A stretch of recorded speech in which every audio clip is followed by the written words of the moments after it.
নমস্কার বন্ধুরা, আমার চ্যানেলে আপনাদের সবাইকে স্বাগত জানাই। এই ভিডিওটি আমাদের দুর্গাপুজো 2024-এর শেষ ভিডিও। যদিও ভিডিওটি 4 মাস পুরনো, আশা করি ভিডিওটি আপনাদের ভালো লাগবে। আর এই ভিডিওটি বিশেষত আপনাদের মনে করিয়ে দেওয়ার জন্য যে অপেক্ষার আর মাত্র 215 দিন। তো চলুন ফিরে দেখা যাক 2024 সালের উত্তর কলকাতার কয়েকটি জনপ্রিয় পুজো। বাড়ি থেকে বেরিয়েই প্রথমেই আমরা চলে এসেছি দমদম পার্ক তরুণ দল। এটি আমাদের বাড়ি থেকে মাত্র 5 মিনিটের হাঁটা পথ। এনাদের থিম ছিল সাদা ও নীল। এনারা অত্যন্ত সুন্দরভাবে এই থিমটিকে উপস্থাপন করেছেন। এখানে সাদা মানে সাদা মসলিনের কথা, ও নীল মানে বাংলার নীল বিদ্রোহ কথা বোঝানো হয়েছে। এই থিমটি ইতিহাস, সংস্কৃতি ও প্রতিরোধের এক অনন্য সংমিশ্রণ। এখানে বাংলার সমৃদ্ধ মসলিনের ঐতিহ্যকে যেমন তুলে ধরা হয়েছে, তেমনি থিমটি নীল বিদ্রোহের প্রতি শ্রদ্ধাও নিবেদন করেছে।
আপনারা যদি একটু ঘুরে দেখেন, এখানে বাংলার নীল চাষিদের ওপরে শোষণের কথাও বিশেষভাবে উল্লেখ করা হয়েছে।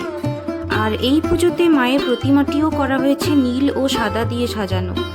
এই থিম সাজসজ্জা, মসলিনের শিল্পকলা ও কৃষকদের ঔপনিবেশিক শোষণের বিরুদ্ধে লড়াইকে প্রতীকীভাবে তুলে ধরেছে। দমদম পার্ক তরুণ দল থেকে বেরিয়ে আমরা চলেছি দমদম পার্ক সার্বজনীন পুজোর দিকে।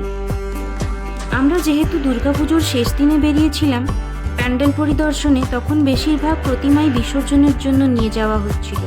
তাই রাস্তায় প্রচণ্ড ভিড় ছিল, কিন্তু চারপাশে ঢাকের বদ্যি ও ধুনোর গন্ধ ছড়িয়ে পড়েছিল, যা আমাদের মনকে এক অদ্ভুত অনুভূতি দিচ্ছিল, যার মধ্যে ছিল বিসর্জনের মন খারাপ ও আর একটা বছর অপেক্ষা করার আশার ও মিশ্র অনুভূতি।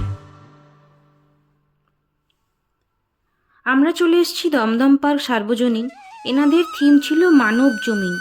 এই থিমের অর্থ ডিফরেস্টেশন বলতে পারেন। শহরের বাস্তবতার ভিড়ে হারিয়ে যাচ্ছে সবুজ। কংক্রিটের এই দমবন্ধ হয়ে যাওয়ার পরিবেশে সবুজের সমারোহকে ফিরিয়ে আনার আবেদন নিয়েই এই থিম। এই থিমটি ছিল শহরের সৌন্দর্য বাড়ানো এবং প্রকৃতির সাথে তাল মিলিয়ে নগর উন্নয়নের পরিকল্পনা।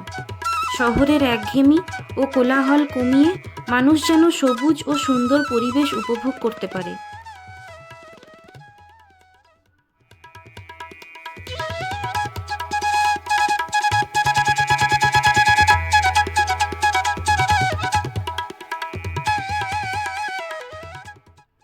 এই থিমের পরিকল্পনা ছিল মানুষ যেন প্রকৃতির কাছাকাছি থেকে শান্তি অনুভব করতে পারে।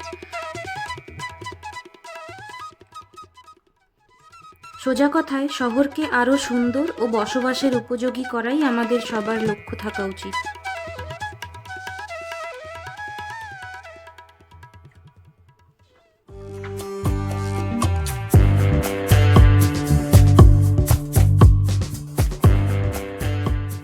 সেখান থেকে বেরিয়ে আমরা যাচ্ছি দমদম পার্ক ভারত চক্রের দিকে।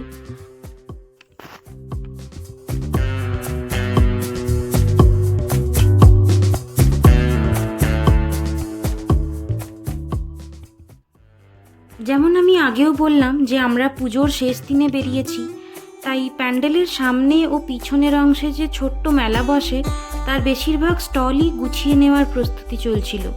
তবুও অভ্যেসবশত যেগুলো খোলা ছিল আমরা সেগুলোই একটু ঘুরে দেখে নিলাম।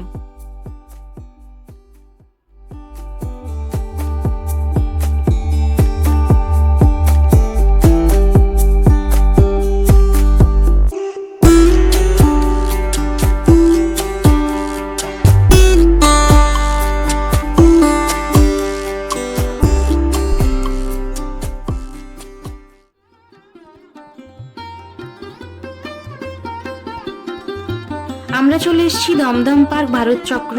এনাদের থিম ছিল উড়ান। প্রকৃতপক্ষে স্বাধীনতা, স্বপ্নপূরণ ও নতুন উচ্চতায় পৌঁছানোর প্রতীক। এই থিমের সাথে জামদানি শিল্পকে যুক্ত করা মানে ঐতিহ্য ও আধুনিকতার এক অপূর্ব মেলবন্ধন। প্যান্ডেলটি সম্পূর্ণভাবে জামদানি কারুকার্য দিয়ে তৈরি করা হয়েছিল। সূক্ষ্ম নকশা ও হাতে বোনা জামদানির কাজ প্যান্ডেলকে এক অনন্য শৈল্পিক রূপ দিয়েছিল। প্রতিটি অংশে জামদানির ঐতিহ্যবাহী ও জটিল নকশা ফুটে উঠেছিল।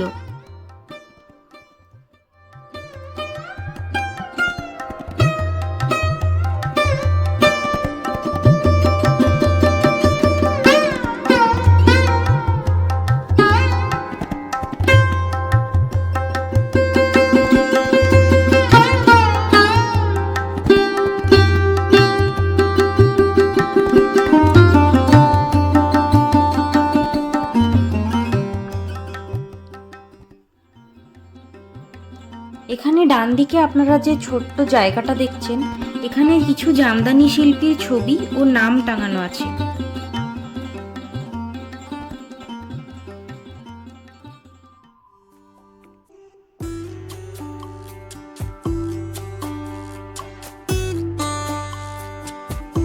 দমদম পার্ক ভারত চক্র থেকে বেরিয়ে আমরা চলে এসেছি দমদম পার্ক তরুণ সংঘ। এনাদের থিম ছিল মুক্তধারা, যা রবীন্দ্রনাথের কালজয়ী নাটকের ওপর ভিত্তি করে তৈরি। এই থিম মানুষের প্রকৃতিতে হস্তক্ষেপকে তুলে ধরেছে। মানুষ বিভিন্নভাবে নদীর স্বাধীন প্রবাহে হস্তক্ষেপ করে, যা প্রকৃতির ভারসাম্য নষ্ট করছে। এই হস্তক্ষেপের ফলে নদীর স্বাভাবিক জীবনচক্র ব্যাহত হয়, জীব হুমকির মুখে পড়ে। এই থিম হলো সেই জীবনের চক্রবিনাশ, সংরক্ষণ ও সৃষ্টি তুলে ধরেছে।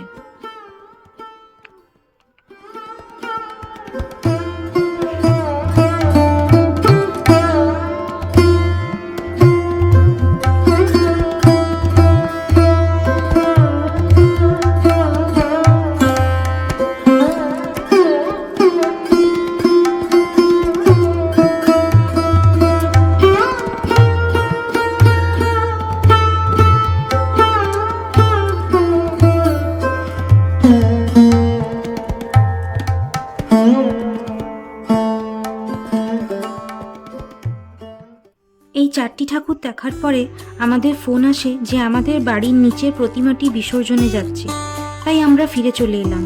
আর এভাবেই শেষ হয়েছিল আমাদের দুর্গাপুজো 2024 কলকাতায়। তো চলুন আজকের ভিডিওটা এখানেই শেষ করলাম। যদি ভিডিওটি ভালো লেগে থাকে তাহলে ভিডিওটি লাইক আর চ্যানেলটি সাবস্ক্রাইব অবশ্যই করবেন। ধন্যবাদ।